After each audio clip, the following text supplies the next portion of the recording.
ଏଇ ନିଅନ୍ତୁ, ଏଇଟା ଆପଣଙ୍କ ଜ୍ୟାକେଟ୍। ଧୋଇକି ସଫା କରିଦେଇଛି, କିନ୍ତୁ ମୋ ଭଉଣୀ ଦେହରେ ଯେଉଁ କଳଙ୍କର ଦାଗ ଲଗେଇ ଦେଇଛନ୍ତି ତାକୁ ଯେତେ ଧୋଇଲେ ବି ସଫା ହେବନି। ଆପଣ ମୋ ପଛରେ ପଡ଼ିଥିଲେ, ପାରିଲେନି। ତାପରେ ଆପଣ ମୋ ଭଉଣୀକୁ ପ୍ରେମ ଜାଲରେ ଫସାଇ ଦେଲେ। କେବେ ଚିନ୍ତା କରିଛନ୍ତି ଆପଣଙ୍କ ପାଇଁ ତା ଦେହରେ ଯଦି କଳଙ୍କର କଳାବଳି ହୋଇଯାଏ, ଆମେ କାହାକୁ ମୁହଁ ଦେଖାଇ ପାରିବୁନି।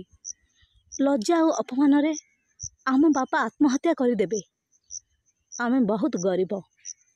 ଆମର ସବୁଠୁ ବଡ଼ ଧନ କ'ଣ ଜାଣନ୍ତି? ଆମ ଇଜ୍ଜତ।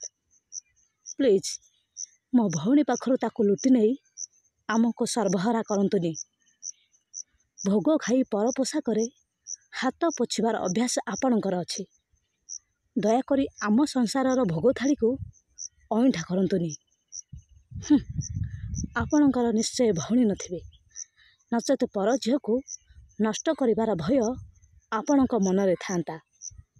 ପ୍ଲିଜ୍ ଆମ ପ୍ରତି ଦୟା କରିବେ।